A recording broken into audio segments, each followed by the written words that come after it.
Last night, Defense Secretary Jim Mattis approved using Defense Department money to pay for as many as 4,000 National Guard soldiers for border security missions. President Trump's decision to call for National Guard troops has Texas and Arizona deploying 400 members to the U.S.-Mexico border by next week. Mr. Trump says the military will fight drug trafficking and illegal immigration until progress is made on his proposed border wall, which has mostly stalled in Congress. President Trump is standing by embattled Environmental Protection Agency Chief Scott Pruitt. Pruitt is fighting calls for his ouster over alleged financial and ethical missteps. New details show that Pruitt sharply increased spending for security and travel arrangements.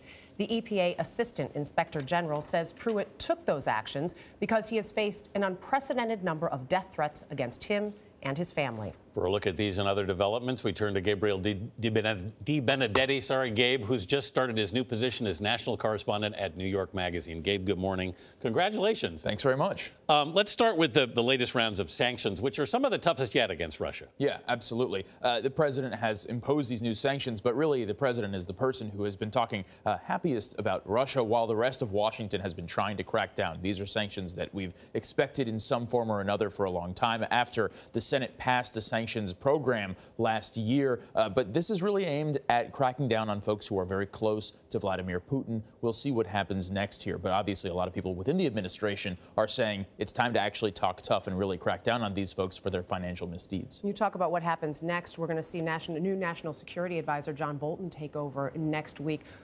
How will his thoughts on Russia shape what is next? Well, it's a great question because we don't really know what he's going to be saying to the president. Publicly, at least, John Bolton has been pretty much a hawk on Russia, really saying it's time to crack down on Vladimir Putin. But of course, President Trump has kind of fluctuated in how he feels about Putin publicly, at least. So it really remains to be seen. What we do know is that the president likes to listen to his advisors quite a lot. So, Bolton will really try to be the last person in the room when it comes to issues of Russia. And we may see a little bit of a change of tack, but no promises. Gabe, we were just talking with Jill Schlesinger about the potential of a trade war with China, obviously, and the impact that's had on the markets.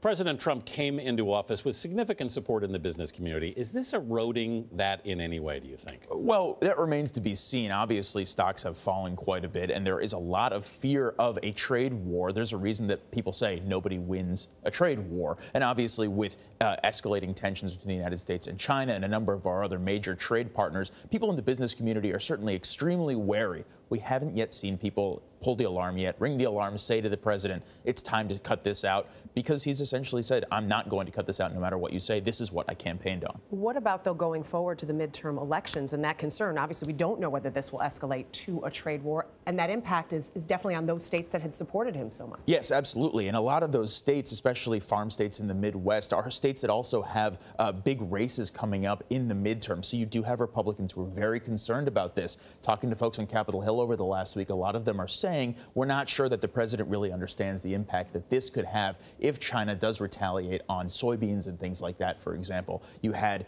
Senator Ben Sasse from Nebraska, Senator Joni Ernst from Iowa, two Republicans who have sometimes supported the president, sometimes not, said things like, listen, this is not the right way to go about doing this. It's going to cost us a lot of support. And we've also, I was going to say, we've also heard from Senate Majority Leader Mitch McConnell has already sounded the alarm. Yes, absolutely. And you have leaders across the political spectrum of the Republican Party who are now fully saying, listen, these midterms are not going to be good for us as a Republican Party.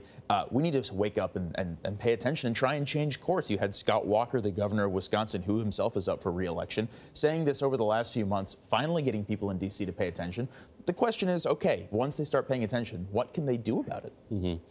On Thursday, as we reported, the president said he'd like members of the National Guard sent to the Mexican border. This is something that he also has campaigned on and something his base is adamant about, isn't it? Yeah, if we want to look at this politically, this is where the president feels most comfortable. Over the last 2 years, one thing that we know, 3 years really, he loves talking about illegal immigration, loves talking about the wall. He knows that a large portion of his base is behind him on this, but all of this does obscure the reality that the DACA conversation on Capitol Hill has gone nowhere. Sure. We're not anywhere near to having a real wall in terms of major legislation on that. So a lot of this is tough talk.